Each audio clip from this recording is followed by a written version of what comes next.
یہ سورہ کہف کی جو آیت میں نے پڑھی ہے، اس کا ذرا مفہوم ذہن میں رکھ لیں اور میری آخری گفتگو کا آخری حصہ سن لیں، اور اس میں ہزاروں سوالوں کے جواب ہیں۔ آگے آپ کا نصیب ہے، میں آپ کے سامنے یہ قرآن کا بہت بڑا مضمون رکھ رہا ہوں، جس کا تعلق خضر علیہ السلام سے لے کے غوث اعظم تک اور غوث اعظم سے لے کے قیامت تک کے ہر ولی تک کے ساتھ ہے۔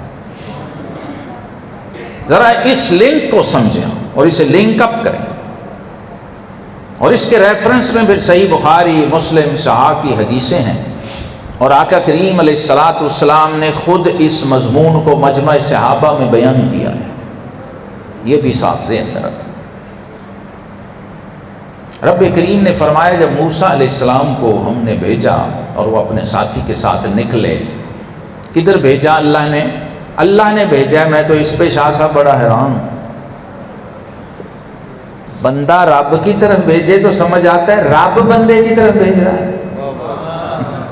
جی حضرت، یہ کوئی چھوٹا سوال ہے؟ اور بھیج کس کو رہا ہے؟ جس سے بڑا سینئر بندہ روئے زمین پہ ہے ہی کوئی نہیں اس وقت، جو اولو العزم رسول ہے۔ ہزار ہا سوالوں کے نوجوانوں اس میں جواب ہیں جو بھی پیدا ہونے ہیں تمہارے ذہنوں میں۔ فَوَجَدَا عَبْدًا مِّنْ عِبَادِنَا، ریکمنڈیشن اللہ تعالیٰ کی ہے، اور جس کو بھیجا جا رہا ہے اس سے بڑا کوالیفائڈ کوئی روئے زمین پہ ہے نہیں۔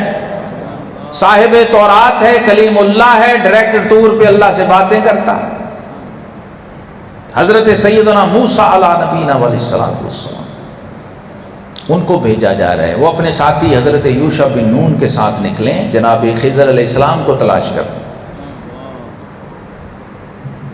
تو فرمایا جب وہ پہنچ گئے نا، فَوَجَدَا عَبْدًا مِّنْ عِبَادِنَا، یہ ہے ولایت کا سب سے بڑا مقام، جو میری آنکھیں ترس گئی ہیں کسی بورڈ پہ میں پڑھ لوں کہ اس آستانے اور اس خانقاہ میں جو حضرت صاحب ہیں وہ عبد بھی ہیں۔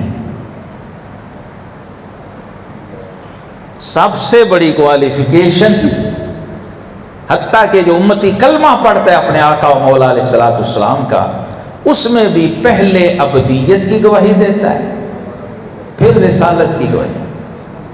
اشہد ان محمدًا عبدہ ورسولہ، یہ کس کا انتخاب ہے؟ یہ سوچنے کا مقام ہے۔ اگر آپ اس بنیاد سے جڑے رہتے تو یہاں میرا یہ یقین ہے کہ ہماری اس مٹی پہ کوئی گستاخ پیدا ہی نہیں ہو سکتا۔ عبدیت سے جڑے رہتے اگر مقام ہے، کیونکہ رسول تو نبی تو کوئی بن ہی نہیں سکتا، جو بنے گا بعد میں جھوٹا ہے ختم نبوت کے بعد، دجال و کذاب ہے، اور نبوت کا مقام رب نے رکھا ہی اور بعد میں کسی کے لیے نہیں، نہ وہ کسی کو دیتا ہے، اپنے محبوب پہ ختم کر دیا۔ لیکن یہ مراتب رکھیں، من النبیین و صدیقین و شہداء و صالحین، یہ مراتب رکھیں۔ عبدیت یہ تعارف ہے اللہ نے اپنے اس بندے کا کرایا ہے جس کو موسیٰ علیہ السلام ڈھونڈ رہے ہیں۔ وہ ہمارے بندوں میں سے ایک بندہ تھا، لیکن اس بندے کا کمال کیا تھا؟ آتیناہ رحمۃ من عندنا، اپنے پاس سے ہم نے اسے رحمتیں عطا کی ہوئی تھی۔ وعلمناہ من لدنا علما،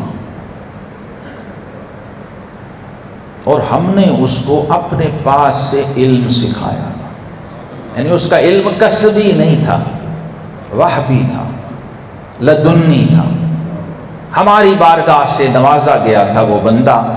تو علامہ اقبال نے یہاں رک کے وہ کہتے ہیں، جناب خضر علیہ السلام کی عظمت کو سلام کر کے کہتے ہیں کہ کشتی یہ مسکینوں، پورا واقعہ سمو دیا ایک شعر میں، کشتی یہ مسکینوں جانے پاکو دیوار یتیم،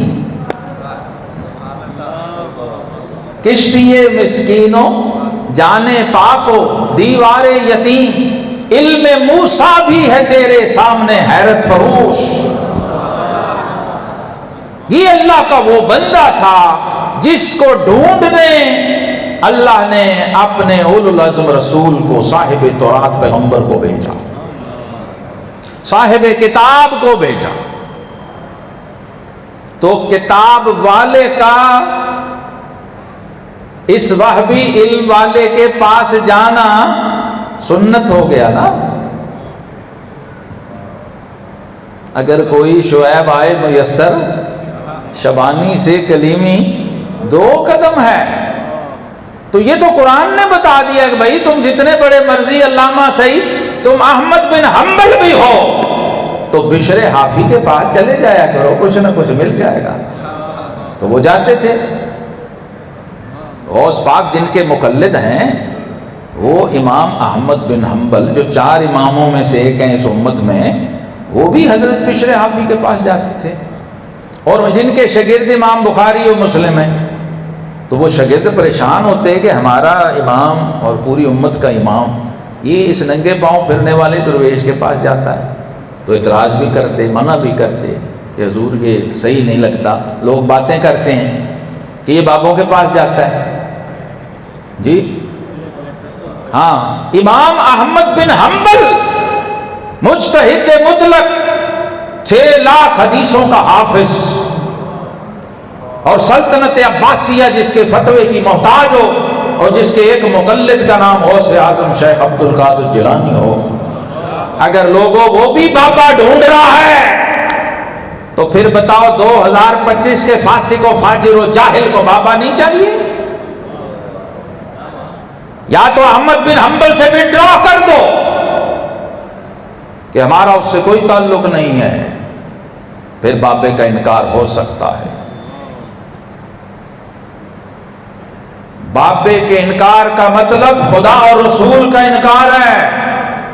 ہاں، یہاں بابا بابے کے پاس نہیں بھیج رہا۔ سورہ کہف میں رب کائنات خالق ذوالجلال اپنے اولو العزم پیغمبر کو بابا ڈھونڈنے بھیج رہا ہے۔ یہ بھی نہیں کہا کہ یہ ایڈریس ہے سیدھا وہیں پہنچ جانا۔ ہاں جی، اور بابا نہ بھی ملے، بابے کو ڈھونڈنا بھی عبادت ہے، بابے کی تلاش کرنا یہ قرآن کی نص ہے۔ اور اللہ رب العالمین خود فرمانا وَابْتَغُوا إِلَيْهِ الْوَسِيلَةَ، ڈھونڈو، بابے تلاش کرو۔ تم باپوں کا انکار کر کے رب کے غضب کو دعوت دے رہے ہو۔ چن خدا خواہد کے پردہ کثرت، میل شندر تانہ پاکاں زنت۔ جب اللہ کسی قوم کو برباد کرنے کا ارادہ کرتا ہے تو پھر اپنے دوستوں پہ انگلی اٹھانے پہ لگا دیتا ہوں، پھر وہ باپوں پہ تانہ زنی شروع کر دیتا ہے۔ اور اللہ کا عذاب کا قانون یہ نہیں کہ تم کتنے فاسق و فاجر ہو اور کتنے بدکار ہو۔ اللہ کا عذاب بدعمالیوں پہ نہیں آتا۔ ہاں، ورنہ 100 سال 200 سال 300 سال 400 سال وہ مہلت نہ دیتا۔ حضرت رومی سے پوچھو، عارف رومی کہتے ہیں تا دلے صاحب دلے نامت پہ درد، ہیچ قوم میرا خدا رسوا نہ کرت۔ اتنے سال قوم بدکاری کرتی رہی، عذاب نہیں آیا۔ عذاب کس دن آیا؟ جب نبی کا دل دکھا، جس دن اس نبی نے ہاتھ اٹھائے اس دن عذاب آئے۔ رب لا تذر علی الارض من الکافرین دیارا۔ جب تک نبی بیچ میں رہا عذاب، گناہ تو ہو رہے، بدکاری ہو رہی، معصیت ہو رہی، شرک، اس وقت تو شرک و کفر ہو رہا تھا، گناہوں کی کیا بات ہو۔ شرک و کفر بھی ڈیلے ہو جاتا ہے اگر بابا بیچ میں ہو، اور بابا ہاتھ اٹھا دے کہ مولا ان تو جانتے تیرے بندے، پھر گرفت آتی ہے۔ ڈر اس کی دیر گیری سے کہ بے ڈھب ہے گرفت اس کی، تمہیں تو پتہ ہی نہیں، کسی نے تمہیں تعارف نہیں سنیوں کرایا ہوا یہ بابے ہوتے کتنے قیمتی ہیں اور کتنے ضروری ہوتے ہیں۔ ان بابوں کے بغیر تو یہ نظام چل ہی نہیں سکتا کائنات کا۔ وَبِهِمْ يُمْتَرُونَ وَبِهِمْ يُرْزَقُونَ وَبِهِمْ يُنْصَرُونَ. یہ تصوف کی کتابیں ہیں بھائی، یہ حدیث صحیحہ ہیں، نصوص شرعیہ ہیں.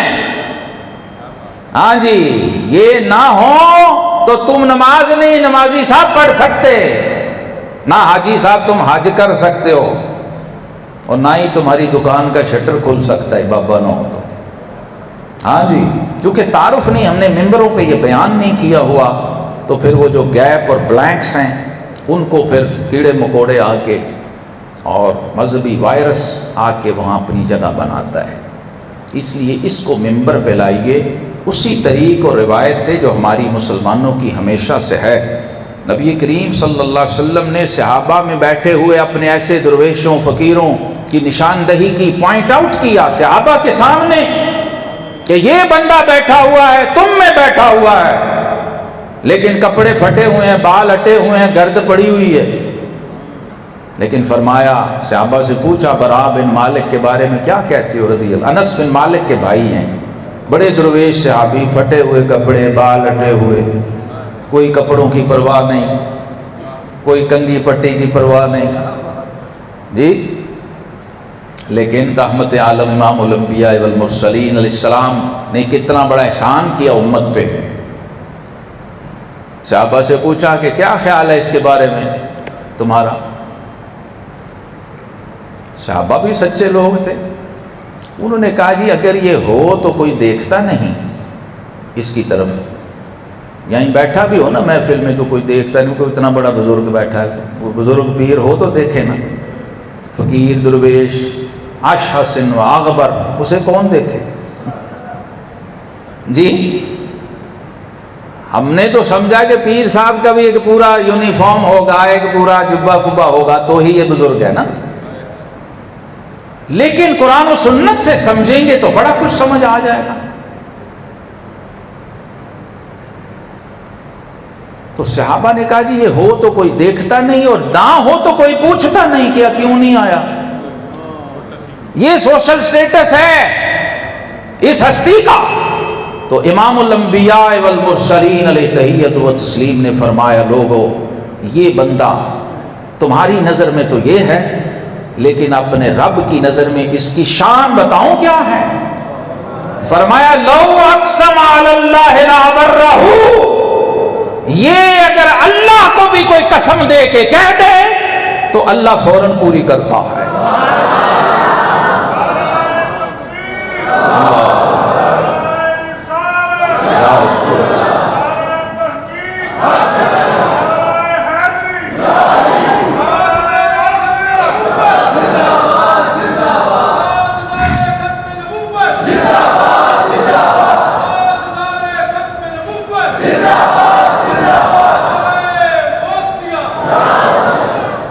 یہ ہستیاں ہیں، جب آپ ان کا نام لیں گے نا، صرف نام ہی لے لیں ان کا،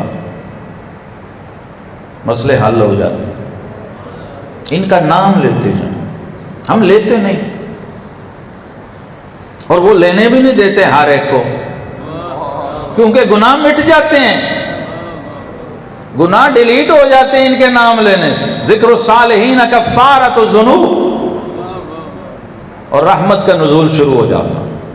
آپ سوچئے ذرا، اس درویش فقیر اٹے بالوں والے اور گردآلود کپڑوں والے درویش کی شان کیا ہوگی کہ صاحب التاج والمعراج امام الانبیاء جس کی شان اپنی زبان وحی ترجمان سے بیان کر رہے ہوں اور اس کو تصرف کی سند دے رہے ہوں کہ یہ ہے تو بندہ، پر فرش پہ کھڑا ہو کے اپنے رب کو قسم دے دینا، رب ایک منٹ بھی لیٹ نہیں کرتا، ایٹ دی اسپاٹ اس کو پورا کیا جاتا ہے.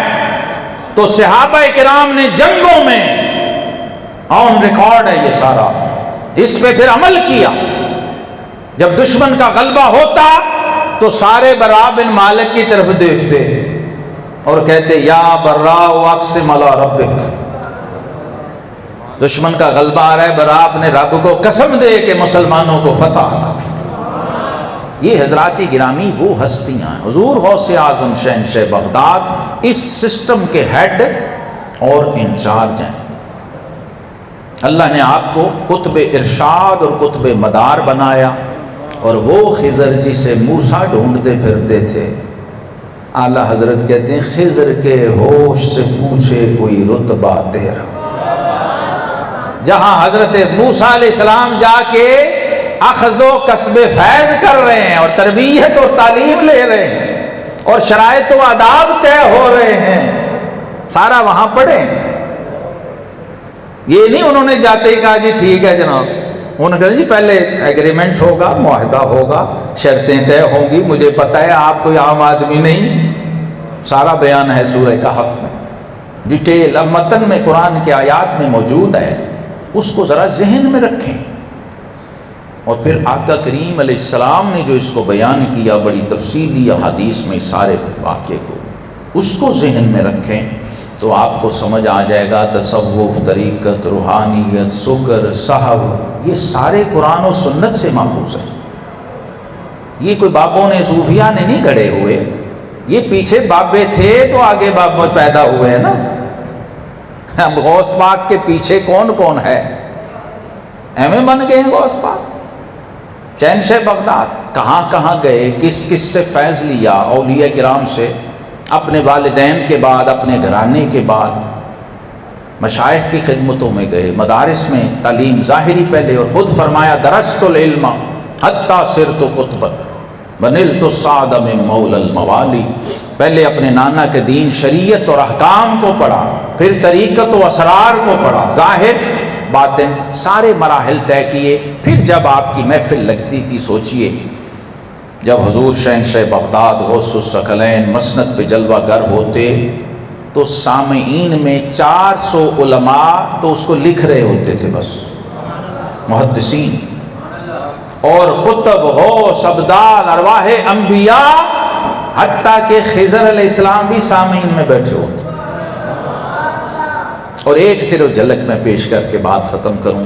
حضور شہنشاہ بغداد ایک دن خطاب کر رہے تھے، اور آپ فرماتے ہیں شروع میں یہ بات یاد رکھیں، غوث پاک کا تعلق جو ہے وہ بغداد سے نہیں تھا، گیلان ایران میں ہے، بارڈر ہے لیکن ہے ایران میں۔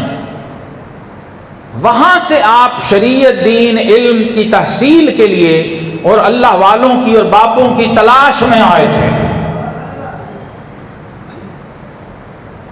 یہ پھر کوئی اور وقت آیا تو میں اس کی تفصیل کبھی عرض کروں گا آپ کو کہ وہ کیسے پھر بابے ڈھونڈے، کیسے کیسے ان سے فیض لیا، اور پھر 40 سال تیاری کے بعد مسند پہ بیٹھے، یعنی پوری صدی اللہ نے آپ کو دی ہے، 91 سال تقریباً عمر مبارک ہے آپ کی، پھر ڈیوٹی کی ہے 40 سال اپنے نانا جان کی اور دین کی اور شریعت کی، پوری تیاری کر کے آئے ہیں۔ پھر مجمع میں حضرت خضر علیہ السلام بھی بیٹھے، اور آپ کا جو انداز گفتگو تھا، ایک آیت کریمہ قاری صاحب پڑھتے اور حضور غوث پاک اپنی مجلس میں اسی آیت کی تفسیر بیان کرتے تھے، وہی جو آیت پڑھی جاتی اس کی تفسیر، اور اس کی دیکھیں ایک جھلک۔ آپ ایک آیت قاری صاحب نے پڑھی، اور اس مجمع میں اس وقت بغداد کے اور عالم اسلام کے اس وقت کے سب سے بڑے محدث اور امام علامہ جمال الدین عبد الرحمن ابن جوزی رحمہ اللہ، ان کا ایک شاگرد ان کو کہہ کے اصرار کر کے لے کے آیا، کیونکہ وہ مانتے نہیں۔ تلبیس ابلیس کتاب ان کی ابھی بھی اردو بازار میں پڑھی ہوگی کہیں۔ تو یہ بد نصیبی اور افسوس ہے کہ صاحب کتاب کا وہ موقف رہا ہی نہیں، اور ہم کتاب چھاپی جا رہے ہیں۔ علامہ ابن جوزی کہتے تھے کہ یہ جو پیر فقیر ہوتے ہیں، فضول لوگ ہوتے ہیں، وقت ضائع کرتے ہیں لوگوں کا، اصل کام کرو جو دین کا، شریعت کا ہے۔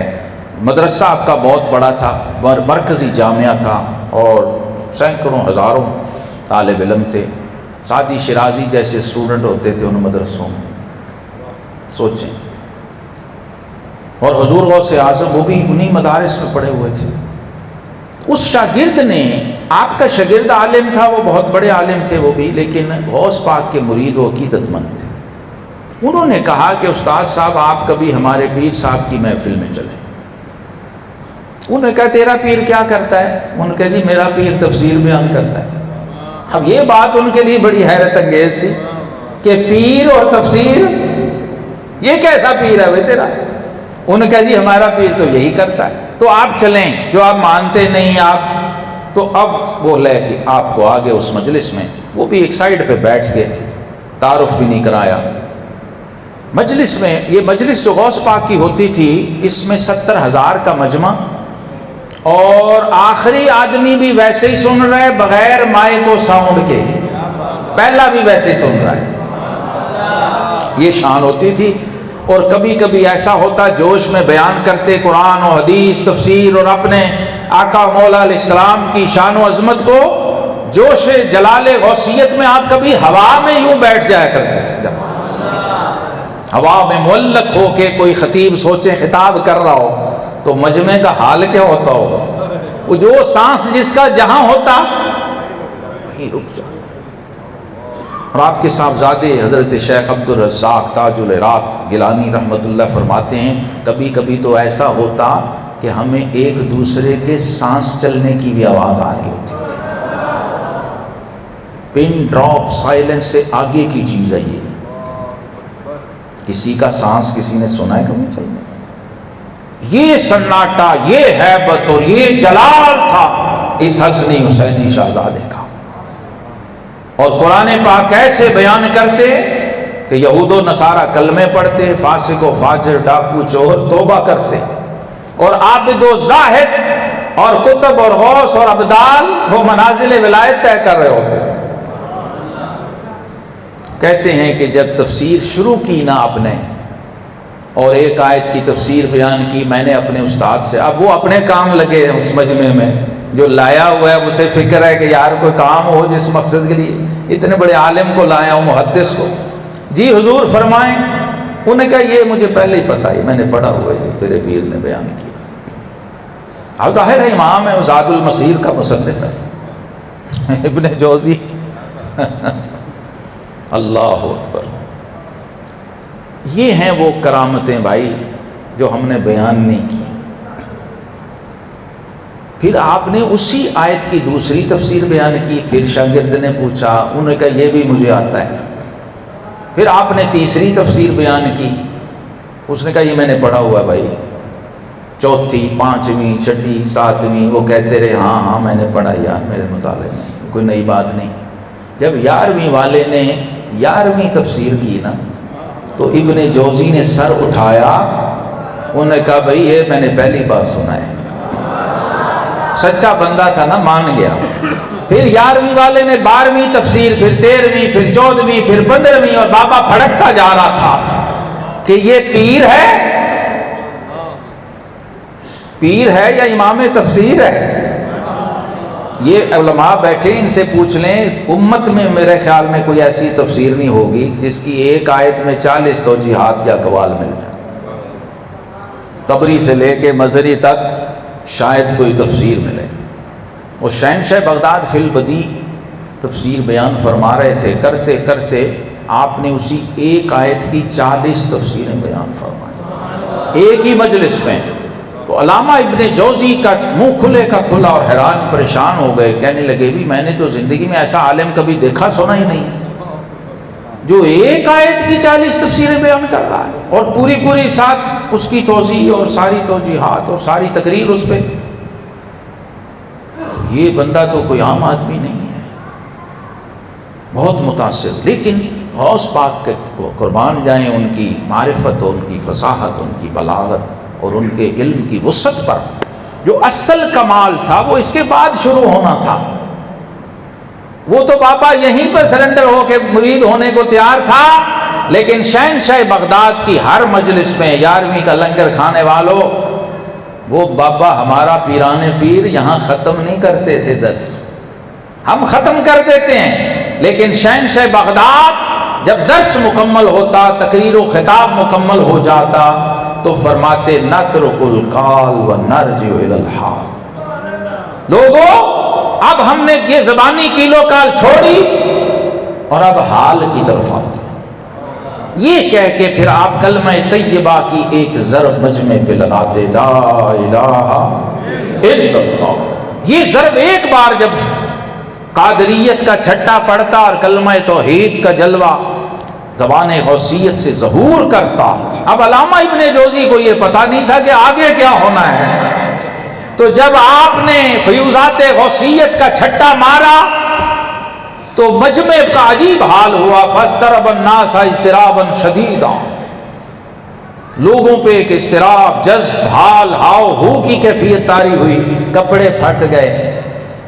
اور علامہ ابن جوزی نے بھی اسی حال میں جبہ پھاڑ دیا، لوٹ پوٹ ہو گئے زمین پہ.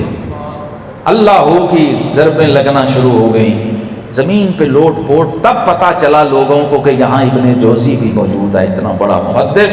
اور نعرہ مارا علامہ ابن جوزی نے کہ اے شیخ، آج کے بعد ہم نے بھی کال کو چھوڑا اور ہم بھی حال کی طرف آتے ہیں. اب یہاں سے اصل اہل سنت کا ٹریک شروع ہوتا ہے، یہاں سے تصوف شروع ہوتا ہے، یہاں سے روحانیت شروع ہوتا ہے، یہاں سے طریقت شروع. یہ زبانی کلامی تقریریں، لیکچر، گفتگو، یہ تو جناب سب کو آتے ہیں. اے آئی آ گئی اب تو. اے آئی بھائی یہ سارا کچھ کر سکتی ہے، لیکن وہ چھٹا غوث پاک والا نہیں مار سکتی. وہ کال سے نکال کے تمہیں حال کی طرف نہیں لا سکتی. یہ داتا گنج بخش کر سکتے ہیں، یا غوث پاک کر سکتے ہیں، یا مجدد صاحب کر سکتے ہیں، یا خواجہ غریب نواز کی نگاہ کر سکتی ہے. اس کے لیے بابا چاہیے،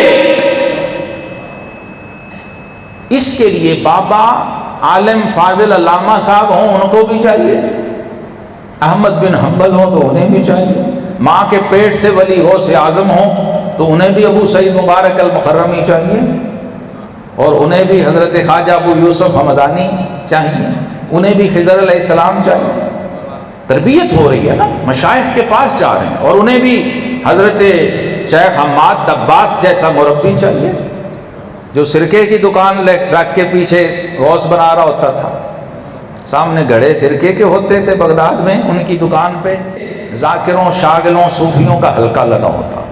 اس ماحول میں حضور شہنشاہ بغداد کی تربیت ہوئی، طالب علمی کا زمانہ، اور پھر وہ مقام آیا جب آپ نے یہ مدارج طے کر لیے اور بزرگوں کی خدمت کے بعد تربیت روحانی حاصل کی، علوم ظاہری و باطنی پڑھے. پھر بغداد کے منبر پہ بیٹھے اور فرمایا قدمی حاضی علی رکبت کل ولی اللہ. اے لوگو، یہ عبد القادر جیلانی کا قدم اللہ کے ہر ولی کی گردن پر ہے. یہ مقام تب عطا ہوتے ہیں. رب کریم ہمیں پیران پیر کی معرفت کا فیض نصیب فرمائے، اور ہماری آج کی اس عاجزانہ حاضری کو شرف قبولیت عطا فرمائے. وآخر دعوانا ان الحمدللہ.